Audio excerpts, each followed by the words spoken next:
Unfiltered. Like you're in another world, like you zone out. You know what I'm saying? Hello and welcome to Unfiltered. I am your host, Georgii Speakman, and today's episode is a very special one. Not only because I have my dear friend Meosha Bean in the studio with me today, but it was also Meosha's birthday yesterday. She turned 21 all over again. But it was also, unfortunately, the loss of my 100-year-old grandfather. Fortunately, from the perspective that he passed beautifully in a state of peace and humility. And so this episode is not only dedicated to Meosha's birthday, but the passing of my grandfather, Noel Taplin. Welcome to the show today, Meosha. It's such a pleasure to have you here, babe. Thank you for having me. I'm so glad to be here. This feels great. I mean, this is awesome. Look at you. Check you out. I asked for 12 more, but Pete said he could only compromise and stick to the 4 screens. 4 is filtered. 4 is great. So I'm really delighted to have you here today because we've been longtime friends. Meosha and I have known each other for, I don't know, nearly a decade, not quite. We first met at Soho House in LA. We have always had this incredible connection. We've come from different sides of the world, opposite sides of the fence. I'm a little bit older than Meosha, if you can't tell. But we've always just had this organic, incredible friendship and connection. How do we explain it, Memo? Honestly, when we first met, it was like literally when I first met you in Soho House, I'll never forget it. Like I instantly knew, I was like, she's going to be my person. And we just never connected ever since then. And, you know, she is such, our friendship is incredible medicine. We've just had this incredible connection from day one. And those types of relationships and friendships are so, so special. And because of this friendship, we've always had this incredible opportunity to converse on so many different subject matter, from race, politics, love, relationships, art, film, everything in between, families, past, like the list goes on. So we're going to get into all of that and more today. We've got zero direction. We're literally just going to riff and just be ourselves today. And I'm going to start the interview, this dialogue, this conversation, by asking, what does it mean now and today to be Meosha Bean? And what is your mission? What are you standing for now and today? Yeah, that's a great question. I'm a person that just wants to learn and grow. Like I'm on this journey of being able to create, but having dialogue to that brings healing universally, not just for myself, but I feel like conversations are the key to, at least for me. I'm a podcast nutcase. So this is just great. Yes, you are. It's really cool because Meosha, yes, as you heard, she's a filmmaker. She's done acting, writing, directing, all the rest, but she's had this podcast, Creators to Creators, for 6 years. And Unfiltered has been around for maybe 6 or so weeks. Wow. So a bit of a difference, but we're on similar journeys, but still very different. Yeah. And I've loved watching you grow in that time and evolve. And in fact, just yesterday, Meosha spoke on a panel at a film festival. She accepted yet another award. She's produced, directed rather, a lot of horror films and all the rest. But I love the fact that, like me, you love to elevate the voices of others. You love to elevate the conversation and also neutralize the conversation so that people, to have relatable dialogue so that people can learn and grow through that along with yourself. Like, it's the best way to learn, by having curiosity and exploring different subject matter in all of these realms: entrepreneurship, creativity, all the rest. Yeah. I mean, I love that. It's so vital. It's important because if we want change, especially what we're trying to do, whatever at least for me in this industry that we're in, there's a lot of changes that needs to happen. And the only way we're going to get to those changes is if we have dialogue and conversation. And people that are willing to hear out, what's the problem? Like, okay, this is the problem. All right, so how do we fix it, And so I'm really on that journey, and I'm such an advocate for that. Yeah, I mean, you and I have had this conversation about LA and the entertainment industry now for some time. I obviously left after 8 years of being there, just because when the pandemic hit, I had to reassess priorities. What's really important to me next? In my case, it was buying a house. I couldn't leave the country for 3 years to secure my green card throughout that process. I wanted to nest in a place that was more chill, low-key, all that kind of stuff, and also set myself up to buy a home. Atlanta became the city that drew me here to achieve some of those goals. Amazing nature, second largest, or possibly going on to be the largest in some respects because of Triller Studios being the largest movie studio in North America now, with the largest green screen in the world housed here in Georgia. A lot of those things that are happening and growing, but It was amazing, by the way. it was a challenging decision to leave LA and let it go, because you do feel like you're leaving a big part of yourself that you've hustled on and for so long. Exit to LA, and you two have been there for a number of years. I did 8. How many years have you been there? Like 10 or no? What was it Longer?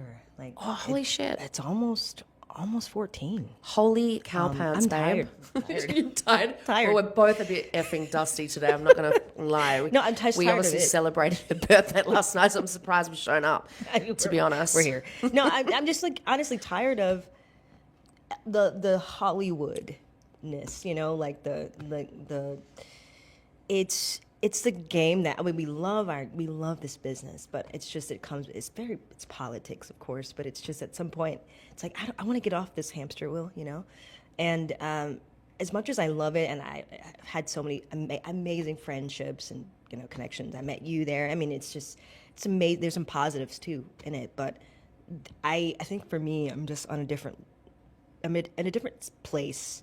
And it just doesn't feel the same for me, solely wise as well. Like my soul does not. I'm looking for something else and more. Yes, I remember in the pandemic, I literally was laying on my couch, may have had a little smoky wokey, and staring up at the ceiling, thinking, if I stay here any longer, I think my heart and soul is going to die a slow death. And I think it already had been.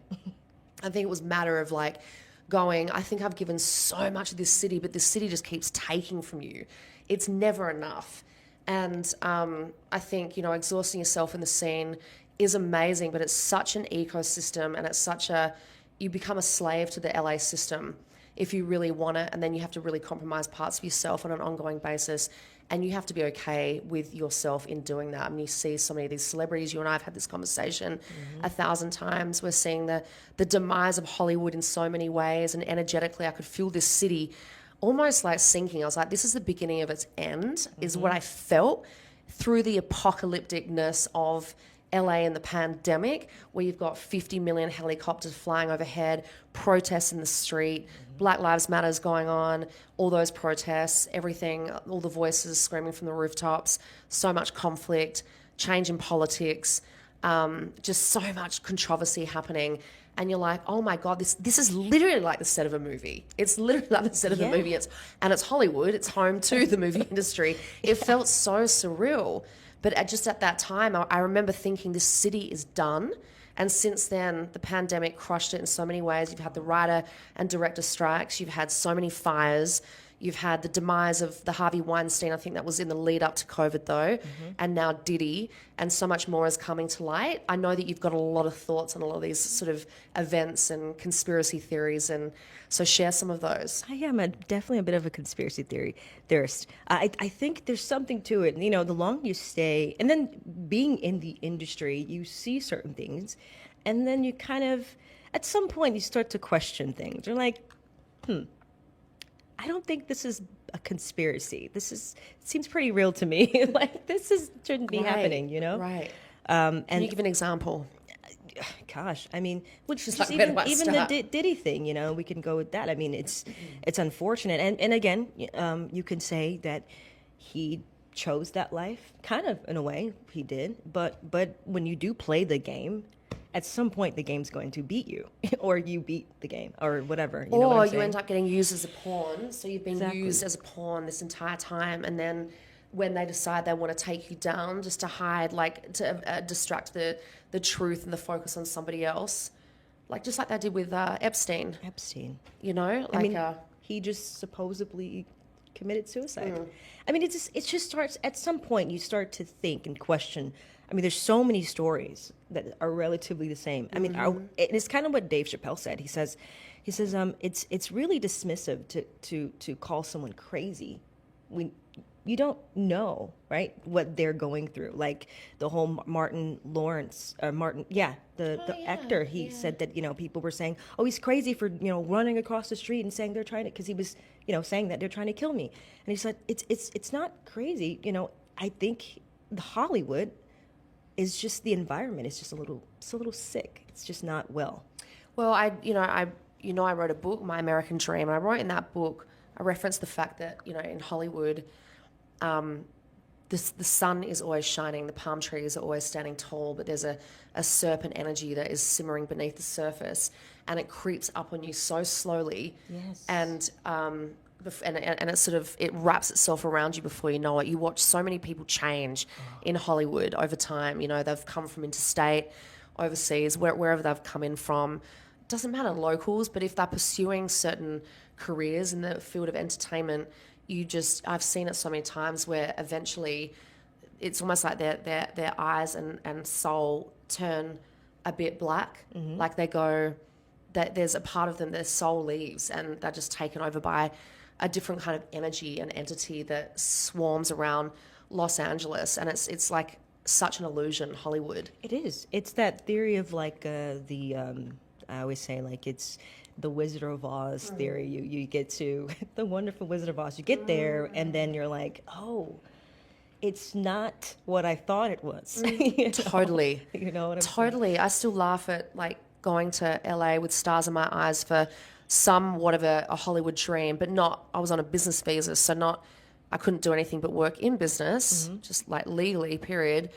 But even just working on the business side of the industry, by deliberation, wanting to really explore and understand the inner workings of Hollywood and how, you have a perception as to how things might be, how they might be run. And I think the realities of working in Hollywood behind the scenes in the level, at the highest of levels, whether it's in that talent agency environment or working for top tier celebrities, the rumors, it's far worse in reality than often what you actually read about, because you're the one that has to endure the instances and the experiences day in, day out, and that truly impacts your nervous system, your mental and emotional state. Yeah. Not to mention the journey of immigration on top of that. But so what takeaways then with Hollywood in your journey over these 14 years would you say have helped define you in the most positive of ways? And then what are you not going to miss? Well, aside from everything we've just talked about. Yeah, I mean, the positive is that it's obviously it's the mecca, right, of what I was looking for, what was to get in the business. And I will say, I've connected and have so many amazing memories. I've shot so many films there and work with so many talented people, and I do believe there's some really good people that are there, like absolutely, and I met you out there. I can't crap on Los Angeles. No. I'm just saying, like, it's obviously amazing people, it's and great. amazing energy at times out there too, obviously. Dichotomous in nature. Absolutely. Yeah. But yeah, I'd say, that I've gotten ahead. I mean, amazing opportunities there. And I will say that's what I have gained for sure. Like a good portfolio. Right, because it wouldn't have happened out of Alabama or anywhere or else. Florida or anywhere else, that in the country necessarily that doesn't have that infrastructure to support those dreams. So you kind of need it. You need to go. I mean, I think I tell anyone like, definitely go for yourself, but just don't get caught up in the it's impossible not to, though. It's hard. It's really hard because, like we said, it's a serpent, and it's like you don't know that you're being pulled into it. It's so weird. It's It's like almost like you're being hypnotized. Yeah, 100%. And you wake up and you forget about it. Right, and I know it's like you've been. Yeah, it's weird. It's very hard to explain. And when people visit, they're like, oh, but I really like LA. I'm like, no, honey. You haven't been in the bowels of the industry where you've had to deal with certain characters and prototypes of humans day in, day out for years on end. That's a different beast. That's what I'm not gonna miss. Carry on. So, yeah, you've had opportunity. And then what would you say, how has it greatly defined you as a human being, as a creator, that you're proud of? Gosh, I mean, you know, I with the even the bad situations that I experienced, I will say that's where I grew like the most. Definitely. You know, so I can't say I don't. Yeah. Oh, I hate it. Like, you know, but I will say I'm glad I had to go through it, honestly, in order to be like, if I want to be somewhere in the industry, you're gonna have those pitfalls that you're gonna come against, and I feel like for me, that's I learned so much of like what I'm not willing to do because of the situations, or how like you know, different forms of things that, like, I remember working for a company and I saw like how kids were being taken advantage of, and I was like, yeah, that's not what I'm gonna do. Like, if I ever get those opportunities. You were exposed to an environment like that? Oh yeah, I was working for a company, well, I will keep nameless, but the director was very touchy with this child, and the child was like not even 12, I guess, not like, maybe like 11. But it was just weird. It made me feel uncomfortable. Wow. And I was like, yeah, there's something. Wow. I'm not going to have that right under your on my nose. sets, Still, yeah. You know. Wow. And yeah, what do you do? You know, you just have to stay in your lane, unpack, and then go home. Yeah. But this kid, we don't know. What does this new chapter look like for you? Oh God, it feels. Honestly, I think we were talking about it a little bit. Like, it feels like I can see the light at the end of the tunnel. For me, at least. You know, I've lived a great, and again, I've worked many places other than Los Angeles, but like, I lived the facade for so long, did the LA thing. I kind of fell into that a little bit. It sucks that you have to say facade, because I think so many creators go there to live their truest, like live a dream that is in alignment with their truest selves and their highest versions of their creative and artistic selves. But you said facade. And that's what you end up seeing with so many people, right? So many people. You probably are not going to miss it, correct? No, not that. And I think that can be anywhere. I'm sure that's in Atlanta too. Yeah, you know, sure. I'm sure that's especially the business that we're in. I think that it's the biggest, the most, I would say, narcissist people that I've ever met. This business, it's like so many of. It's like how rampant. It's crazy. Yeah. And it's really hard to make really authentic connection with people in the business. So I just, for me, I'm just like, I feel great though, where I can actually see a way out. The things that, like, I'm pivoting my life right now. I'm still doing movies and stuff. I'm going to always do films, but the conversation's just different. I know what I want to do.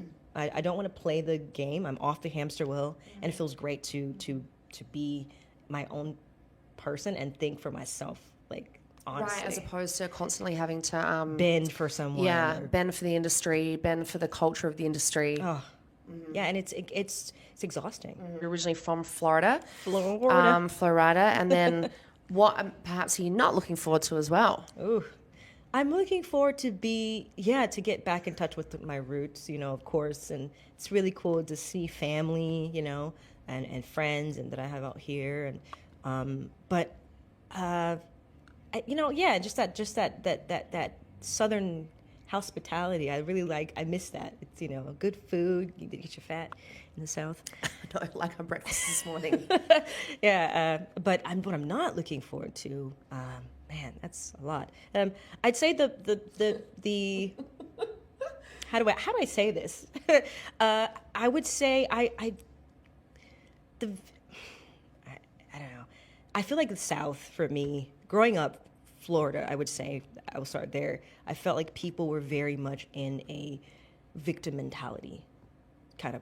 Just come on all the way out with it, Meosha. Please don't hold back. This is unfiltered and unfiltered conversation, right. After all. Unfiltered, that's right, that's right. Unfiltered. Give it to me. Give it to me. I got you. I'm going to give it to you. I honestly, well, okay, a lot of people, I would say a lot of my people, we love to stay in a victim mentality. We're saying, oh, we're not ahead because of this, we're this and this and this. And I feel like, and we don't want to work together. That's one thing I've noticed a lot of times. Really? Like, I'm not saying in a way like we don't work together. We do, but I feel like a lot Pete, of you're times fired. is, I feel like a lot of times we're kind of like against each other sometimes, and I hate that we have to be that way in the South sometimes. have Like heard I've noticed this. this. I've heard this And, too. you know, I'm just trying to change that dialogue. So figure out how we can merge and talk and not fall into those pitfalls. It's very interesting that you raised that and you've brought that to the forefront of the conversation today. Mm-hmm. That's a very interesting perspective, and I really appreciate you raising it. I don't know if you're not on TikTok because you got banned and fired from TikTok for unruly behavior. Completely unruly behavior. She was just kicked off. So bad. Kicked off. No, you got hacked, right? Yeah. But it's a good, interesting place for like random cultural content. Mm-hmm. It does get overzealous sometimes, but one topic that's floating around once again is why, the question is like, why are we reverting to the race conversation, number one? And then another one is there's a lot of, you know, content from black, brown folk that are blaming white people for a lot of things. There are a lot of people exploring a lot of conversations on both sides of the fence. There's a black content creator, I can't remember his name, that features black folk giving shit to white people. And then he takes the piss out of them. There's just so many different layered angles of that type of content that's suddenly reappearing again. And you have to wonder why we keep going through the same cycles. And in fact, story time. So I'm going to actually give this context because this is actually a good segue. Yeah. Ever since I was 5, I grew up going, Mummy, Daddy, I'm going to live in America, you know, da-da-da-da-da. Had a challenging upbringing, a lot of pain in the home, all that kind of stuff, but always a big lover of the arts. So music, film, TV, all the things. But the thing that I consumed the most of as a kid and teenager was anything I could of black culture. And hip hop was one of the things that I absorbed the most growing up. And I would often fall asleep in my teenage years and just listening to hip hop and relating to a lot of the struggles, the pain that was expressed in the lyricism and in that music. And of course, I love a fucking bass line and just, you know, dope beats, period. But relating to that made me feel more at home than my own environment did. And so growing up, I wanted to escape what I felt was a suffocating home life and suffocating culture, to move to America, to be closer to my people, meaning black and brown folk, right? So when I got to America, I never even thought that racism still existed in America. I thought in my mind that everybody was free and open. I was like, great, let me go home to where I belong. And I have learned so much through the ignorance of this journey, and then learning bit by bit from having worked with the likes of Jay-Z, having launched a startup for him, working in that environment, working in so many different types of environments, often being the only white woman, but often only white person in a room for years and years, engaging in 1,001 different conversations with African American folk, Caribbean folk, all different races and nationalities and cultures mixed in, trying to understand their experiences, their attitudes, their perspectives, and going out of my way to intentionally understand what their journey has been like, right? To continue to naturally find myself gravitating more towards black and brown folk and mixed folk. I've barely had any or many white American friends in this country. I don't know why or why not, or why that it's just happened that way. I've often tried and just found that I've related better to black, brown, mixed folks, African American, Caribbean, whatever labels people want to give themselves, because everybody's got a different perspective. But that's just where I've landed. Now, LA was one thing, and sure, I had certain experiences that were expressions of hatred or dislike towards me for being perhaps the only white person in a room. And then moving to the South, I had all my black mates from LA go, oh, you're going to hate all these white, stuffy, uptight, racist people of the South. I'm like, oh, I've got this. I can handle those folks. To come to the South, to realize so many black folk fucking hate white people and don't want anything to do with them, not in business, not in whatever. And then I've just witnessed in the South astronomical amounts of still separation or segregation, whatever word you feel more comfortable using. And people are like, well, duh, welcome to the fucking South. And I'm like, but what decade are we fucking living in? Exactly. I kid you not. When I go to visit like some of my family, like back in and I have my parents moved to Alabama, right? And so I go and see them often, and we hang out. But I always say, I don't know what is in the water. It's something like what anyone's drinking, but it feels like I stepped into a time machine. 1925. And I'm like, wait a minute. Like, Yeah. do we really think this way still? And I always, I talked to my mom. I was like, Mom, do you feel that way? She's like, yeah, it's kind of crazy. She's like, she was talking to somebody and it felt like, like they were like very much talking about old times of like, as if they are slaves. I'm just like, what is this? I'm not saying everyone, but I hear it, I see it, and I'm just thinking, you're okay. Like we're not, we're free. We don't have to think that way anymore, or even, you know what I'm saying? Like those kind of things. And I think it's like we just said about LA. I think certain places you go to, it's just whatever the thing is for over the city, it rains. Does that make sense? Yeah, there's an energy. There's always energy is Yeah. very ever present, obviously. Like everything is matter. Everything is energy. And there is that residual energy from the past, no doubt. That's why so many of us leave where we come from, because we want to start afresh and we're looking for new energy so that we can grow and evolve within that ecosystem and dynamic of that new energy. But it is just interesting to me that I came here just personally with such an open heart and love for Black folk, to have my like serious slap in the face to realize, wow, there's still so much hatred that exists between skin colors. It's so which silly. trips me out, because I just see us all as people. And it comes down to the energy of the individual.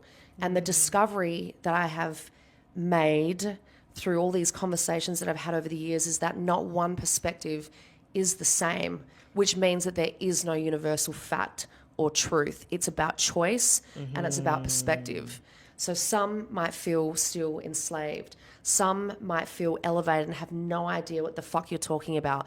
I dated a Black man when I first got to Atlanta, and he said, I don't identify with this version of Black culture being the trap culture of hip hop. Okay. He was like, growing up in the Northeast, different, worked in intelligence, worked in different industries, and just had a whole other perspective on Black culture.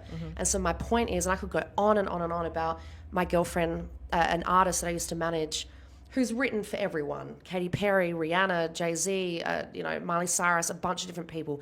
She's Haitian, but people mistake her obviously for an African American woman. But she's like, I never thought of myself as African American, and I would never date an African American man. Interesting. Because of the stereotypes that come along with the way they're seen, or the experiences she's had. But I mean, she's Haitian, but she grew up in Brooklyn, New York. Okay. So my point is that everybody's got a different experience and choice. Then you've got mixed friends that might have a white mum or a white dad, but they're still dark. Or like my friend, Dwayne, he's very dark skinned, but his grandparents are fucking white like me. And so then you hear different perspectives from his angle and his lineage and history.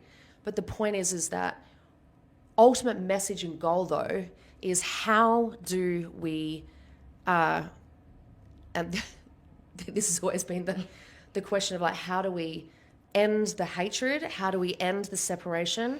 How do we end the judging people, making assumptions? They say assumptions are the mother of all fuck ups, and you should never judge a book by its cover. Yeah. We're all human beings at the end of the day, but how do we stop all the things, right? Well, we get rid of the media. Get rid of the media. All the propaganda. Media. It's really propaganda is what controls our thoughts and mindsets, the things that we see, what we put inside of our system. And so we actually, the more you look at that, you start to believe it. You start to believe the stereotype. You start to believe like, oh yeah, they're against us. yeah, let's hate them. Let's hate people. Let's keep this race stuff going. And then of course on the other side, that's what black people do, and da da da. You know, it's like this whole thing. And honestly, it's propaganda at its finest. And the people, the powers that be who control the world, knows this. And they know if we could keep them separated and keep the race war going, The race war for sure. we win every time 100%. because it's lucrative for them. They make money. Right. And I had a random dialogue with a guy on TikTok. This guy from Detroit. Had found ourselves commenting on similar content on TikTok. He ended up inboxing me, and we got into a dialogue. And I said to him, "It kills me that so many, again, black, brown folk, whatever." Like appropriate labels are to, how you made the comment this morning that a friend of yours was like, "I'm not black, don't call me black," but you were saying he is, anyway, it's personal preferences, like whatever, different strokes for different folks. But it kills me that if anything, I've learned that so many black folk undervalue their power, their sheer beauty and power. And so many of them don't realize how powerful they are, and that they are stuck actually in their own victim mentality. It's not actually white people keeping them down. It's their own mentality. It is the same fucking thing regarding my upbringing. When you come from a challenging, without going into all the details, I've fought my whole life, not only with working, but to overcome the hatred, the neglect and rejection I've felt my whole life. And I've had to start life out again to find my own voice. I've had to fend for myself. No one's handed me anything on a fucking platter. I've worked for every last thing that I have. I've worked harder than just about everybody I know. But yet there's still always going to be that perception that just because I'm an attractive enough white person, that somehow I am privileged. And I know that there are layers to that dialogue. And you carry yourself well, you know what I'm saying? But the point is, it's a choice, because I could have remained in a completely different victim mentality. I could have become a mad drug addict. I could have made super shitty choices and decisions. I could be a really shitty person in so many ways, but I've made different choices. So what's your perspective on the choice component of this dialogue, this ecosystem? Again, knowing that there are so many different layers to this conversation, that you couldn't possibly cover all the different components and layers of it in like one conversation. No. I mean, it's an ongoing dialogue, and I think really what it is, and everything you said, absolutely correct. I 100% agree with you. It is a choice. Everything is choice. I can choose to believe and stay in this, when I say victim mentality, like this mindset of, woe is me kind of thing of like, I'm not going to be able to get this because they don't like me. Well, that's my perception of what I think I am. So I have to change it. We are the masteries of our own lives, and until we actually know ourselves. So I think I always tell people, like, go and seek, find yourself, go. I mean, it's an ongoing journey until the day we die, because we're always evolving, or at least I hope so, But I think once that happens, then that's how we become bigger and know that we are great. And a lot of times for me, when I talk to, a lot of black people, I feel like when we have conversations, we do talk about these things of like, how do we, this is pinned up against us. They're not going to hire us because, they already think we're drug dealers or whatever. And I'm like, well, how about this? But you are you bought the drug. No, you didn't. Yeah, I've tried drugs. No, but you know what I'm saying? Like it's, and I'm like, if you buy into that, then that's what you're going to believe. Again, it starts here. And as long as I believe that I am this and this and this, and this is what history told us, historically, that's what the history books are. We are introduced to the race war when we are kids in school from books. It's the teaching. They're teaching us this mentality. They're putting us information in our subconscious. Yes. And we're living it as we particularly in America. So in you America, guys grew particularly. up with it, and that's why I came with stars in my eyes, a completely fresh, uneducated view to this country, but it was fresh. That means my heartscape was open to receive and experience with a completely clean set of eyes. And I think that maybe on a soul level, I was born, because I used to always question, like, why the hell was I born in Australia when I've always felt this massive attraction and connection to America, and then again Black culture. How have I ended up in Australia? But I think that the journey happened just so I could come here, so I could have these experiences through a fresh set of eyes without having grown up with the indoctrination that everybody has in this country. Because I know that if I grew up, say, in Los Angeles as a child, or New York as a child, or the South, obviously not only would my perspective and experiences be so different, but whether it was the South versus the West Coast, it would be significantly different. Again, I would be such a different person, you know? 100%. Yeah. 100%. And I think, to your point, like, when you do therapy in life, one of the first things a therapist is going to tell you is you have to let go. You can't, ruminate on the past. You can't keep blaming whoever has afflicted, no matter what, no matter how bad or painful to you in your past. You have to take responsibility no matter what has been afflicted onto you. And so the same concept applies, that if we don't take on that mentality of, I can do this, or, on my own, or I have a choice to change my perspective, my reality, it's also called the power of manifestation, right? Yes. So to your point, you said we're all, and I literally got a tattoo at 15, meaning master in Japanese and God in Chinese. But I got it because of what I was going through as a kid. And I was like, nah, fuck this, fuck you. I'm the master of my fucking self. No one's going to tell me how to live my life. But I was still very much under the thumb at that age and stage. But I got that as a symbol to tell myself, I have to be responsible for mastering my own reality, no matter what has been, put against you, put upon me. And that's it's the same mentality applies, that if we don't stop, if we ruminate on the past, how are we going to move forward? How are you going to evolve? How are you going to find the answers? We never will. And that's the reason why the powers that be continue this, because they know, if we, like, okay, the Wizard of Oz concept, I keep saying that because I feel like it's so powerful story, even though it's a great classic. But if you think about it, the lion already had courage. He didn't need to go to some guy to ask him to do anything. Lion You know brain. what I mean? Yeah. They already had the things within them already. I know. So that's I what think- mean. Can't you see how amazing you are? Yeah, that's it. Love. It comes down to loving yourself more, and we all have to work on it. We all have to. I remember when I was 5, and my father, I asked him for $5 to go and buy lollies up the street, and he said, Georgie, if you want a fucking penny, go out and fucking earn it. And I've never forgotten it, and I've been working since I was 12. And I have adopted that mentality of, like, no one's coming for me. No one's going to fucking save me. He also raised me, Georgie, you must have your own money. Don't ever rely on a man for money. Don't do that. And I'm so grateful amidst the controversies of my upbringing, which are very layered and heavy.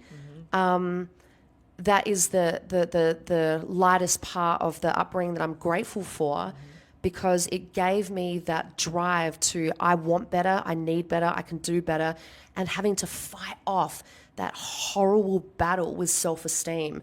And every last bit of everyone's journey always comes back to, how much do you fucking love yourself? And how willing are you, how hard are you willing to go for that journey in self-love? Because if you can love, the more you love yourself, the hands down, facts, the more you're going to be capable of loving others. Absolutely. And that is how, because love is the only answer. Yeah, literally. You know what I'm saying? And I think, and I think, unfortunately, I know we're all in our lives and everybody has their things and life is whatever. Life is life for all of us. Yeah. But it's like, non-stop. We got to remember, we control this. It's like when we want, my mindset of, I want it to be in Hollywood so bad growing up, right? I got there, and I get it, and I'm thinking, I get there, and you're like, oh, it's not what I thought it was, and it's such a letdown because you're it's like womp womp. Hollywood, you're fired. Just like, oh man, this was like the way they sell it. Oh, I know. So I know. it's brilliant. I know, it's brilliant. It's brilliant. It's the most attractive candy cave on planet Earth. I remember going down the street of when I first got to Hollywood. I remember going down the street of Hollywood, and I'm like, I got this whole thing. If I could make it anywhere, I'm all in my head, just dancing, and I'm looking around. I'm just like, and there's like some homeless guy peeing on the street on the stars. I had just like. Meosha, just quickly side note, when my first weekend in Hollywood, I remember this guy staying in the traffic lights, and this homeless guy came up to me and then just pulled it out, started pissing right at my feet. No. And I was like, welcome to Hollywood. It's all uphill from here, huh? Can only be uphill from you, babe. It's like, yeah, but that's like that mindset of like, I bought into that is the same mindset of my identity. I buy into what they tell us that I am. I'm like, oh, so a lot of people do that. They believe what they see. Social media is the devil. I'm convinced. I love social media, but I have a love-hate for relationship with it. Like, there's so many things online. I think everyone does, yeah. It's like, you have to disconnect. It's important. And connect in like the real world, like life. For sure. There's a thing, brain rot. Like, I mean, it's just literally messing with our minds, There's that conspiracy theory that came out recently that Mark Zuckerberg was a Rothschild. Who knows? And how he was, all of it was a fallacy, and Facebook was really just a call to actually collect data. It was all like a huge setup. I honestly feel like they reception. told us that's exactly what it is. Yeah. But they're like, but who knows? It's a conspiracy theory. You're like, I know, right? You never know. Like, are we all crazy that these are conspiracy theories, or are they all just truth? It's like full-blown hardcore fact. It's like right in your face. Right, slapping us right in the face, and we're like, no, it's not he's true. a conspiracy theorist. She's a conspiracy. No, it's actually all effing true. It's crazy. I feel like if we actually knew the reality of everything, it would blow our minds. Just how when Diddy thing came out, I was surprised. I was like, no, I love Diddy, and I know, like as far as like his music, contribute to music, he had some bops, like he has some good music now, but like just finding out all the other things that you hear, and then there's a bit about that of like, well, they destroyed him, and because he was trying to take over and get some Correct. some That's things. what I mean. And here's the thing, who knows? Who knows? Then there's the footage of other things that he's done. It's like it looks really bad, Yeah, for sure. But who knows? I know who knows what it's all about, for sure. Your journey is really interesting because I've asked you as a friend many, many times over many years, I'm like, where's this going? have you experienced racism yourself? And you've always told me no, that you've never experienced racism. And this is what I mean by everyone having a different perspective and a different experience. And if there was one thing in life that was truth or fact, then why is everybody different? Why does everyone have a different experience? If it was fact, Well, I'm truth not is saying- it's not. But I want to hear your thoughts and your experiences on that. Yeah, I mean, I'm not gonna say that.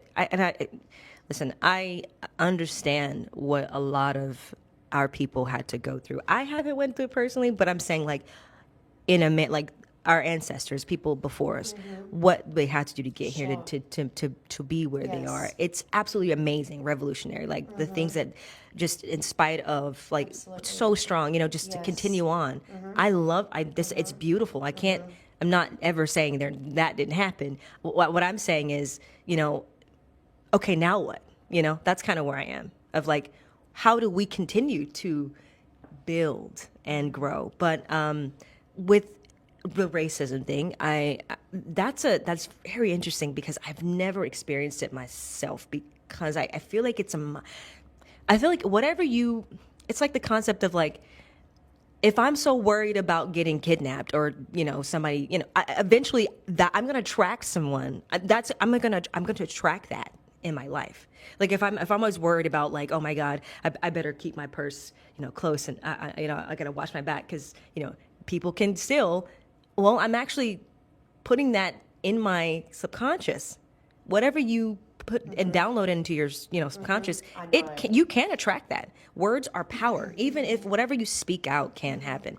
I don't dwell on things of like, oh, someone doesn't like me, or oh, there's this race thing. I don't think of it. I do.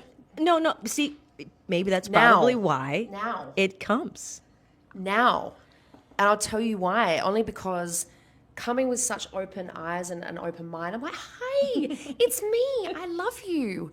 And I, all the things. Like here I am, tell me all about you. Tell me about your life and let's dance. Let's I don't know, have all of the experiences together. And then over time, when certain things happen, it chips away.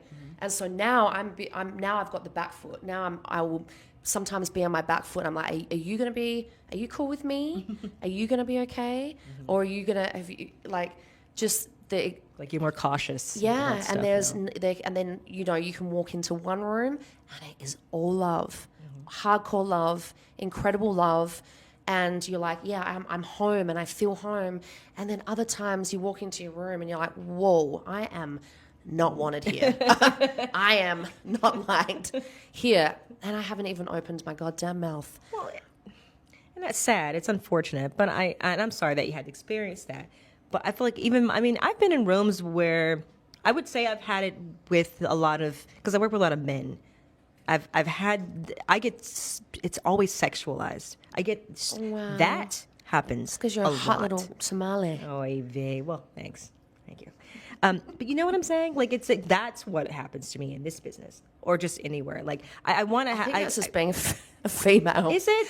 I think Is so it? many. Yeah, I think it happens a lot. But you are gorgeous. I mean, inside and out. So of course you're gonna be stuck in that position of where you're gonna get sexualized a lot. Here's a fun fact. I don't know if you know this, but I actually started to dress, even in the business. I used to do this. You told me this. I used to do what this was here. You started dressing more Masculine. Yeah, or street, or just like low key down. Yeah, covered up.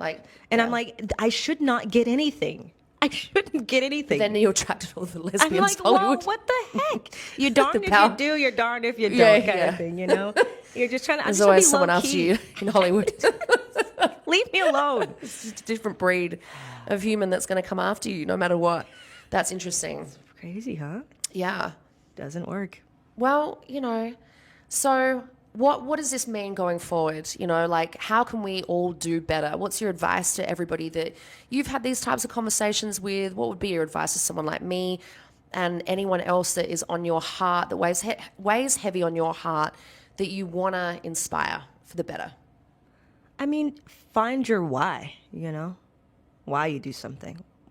Once you find that, just go after that relentlessly and continue pursuing that and just be honest. I think it's just a checking in with self, reevaluate, and just keep making sure what your mission is in life, what that is. I don't know what that is for everyone, but I just want to continue to have good conversations, and maybe through this, someone else is going to say, hey, I want to make some changes in my life. I never thought of it that way. Oh, okay. And I feel like that's how we all can be connected and reunited somehow. So, my thing is just find out your why and do it. I love that. And what are the final words for the listeners today do you have to impart? I feel like you've got so many beautiful gems to share. So much on your heart. Live, my motto. Yes. Love, laugh. That's what life is about. If you're not doing that, gotta figure it out. You got a problem. So just try your best to raise your vibration every day, because life is too short. Did you say it's a matter of understanding, knowing that? I think, they say ignorance is bliss, but I think it is very troublesome from the perspective that it continues to encourage divides. So I think going forth with the understanding that every single one of us is fundamentally the same. We all have a brain, we all have a heart, soul, a mind. And if we choose to just be open to understanding, and it's almost like calming our egos and opening our hearts and leaning into love more, to really understand, through that openness we'll grow. Through that, and again, that's a choice, right? Carrying hate on your heart, carrying your hate for anyone or anything, including yourself, is a very heavy business to be in. It's a very heavy game to play. an incredibly heavy one. And unfortunately, you're going to be the only one that suffers through that process. Yeah. And so, like, would you agree that it's just stepping more into light and love, and that every single one of us on planet Earth is always going to be battling the light and the dark, the good and the bad, you know, the hate and the love. Yeah, for the until the end of time. Until the end of time. You know, so I think it's like, you know, when you look at it that way, you're just like, well, if that's the case, then, you know, YOLO, you know, get love. Exactly. You know what I mean? We're on this journey, and you know, we that's what the mission is, and you know, it's like you said something. It's too much work to hate. It seems like it's a so lot. Exhausting, man. Right? Like, you Who's know, got the fucking time and energy for it? I don't. I'm getting older. I don't have time. Yeah. You know, it's a hard enough journey to sustain the self-love, you know, and it's always hard to, you know, the saying, always come back to love, you know, not just for yourself, but for your partner, for family, for friends, for life. Like that you have to work on those things all the time. So who has the energy to hate? What is the point, right? Because it's going to be there anyway. Exactly. So the point is, you don't lean into it. You just don't lean into it. Lean into love more, you reckon? Yeah, absolutely. I love you. Yeah, I love you. Love you so much. I like to think of life as in a very simplified way. They say life is all about balance. Everything's all about balance, and it's true, because we simply don't know dark without light, yin without yang, night without day, all the things, good without evil, right? There's always a balance of scales. It's a concept of relativity. There's a dichotomous nature in absolutely everything in life. So if hate exists, that means love does equally as well. But how do you want to achieve the balance, or like knowing that both are going to coexist at all times? What are you going to wake up and fucking choose every single day of your life? You're going to choose to hate on yourself and hate on others, or you're going to step into light and love? And that same thing applies. It's a concept of relativity. Everything's relative, right? Like, yes, everything. I think it's like, just like, you know, I try to live my life, you know, and I'm a PK kid. I'm a PK kid, you know that, a preacher's kid. So I try to live my life like how Jesus did, like this man of, like, you know, walk the earth and just, you know, be kind, walk in love as much as we can. Listen, I have mad road rage. Sorry, can't even Rage speak. road. Lost my mind. Love it. You know, we all have things, right? Moments of anger. Sure. Where we got to get shit out. But yeah, the goal would be to do exactly what you've just said, which is walk in kindness, gratitude, light, love, for sure. Yeah. I mean, I think it's good to be okay to, you know, to have those angry moments. I mean, Jesus, turned the table over, whatever. Remember that? He did. So, I mean, You like remember that moment? nothing's wrong. Nothing's wrong with that. So yeah, you know, just don't hurt anybody in the process. You try not to, right? Yeah. Try not to. You try not to, but sometimes you hurt others when you're hurting yourself. Ooh, well, that's good. You know? That's good. And that's why self-love is important too. Absolutely. Look, we could talk for hours, and I'm so grateful to have this time in the studio with you today. I love our conversations. Whenever we get on the phone, we always end up talking for hours, just about everything. So it's really nice to put this conversation, like one of our first on camera, hopefully of many to come. Absolutely. So thank you so much for being in the studio today, Meosha Bean. I cannot wait for this next chapter of your life to unfold. I'm so excited for this next chapter. Me too. I'm so proud of all of your achievements, and so all blessings to you, my darling love. Thank you so much for having me. It was a pleasure. You know, I love you. Anytime. Anytime. Love you. The end. That's how you end your show? Eyes, the end. My eyes are about to fall out of my head. Oh, no. Unfiltered. Like you're in another world, like you zoned out. You know what I'm saying?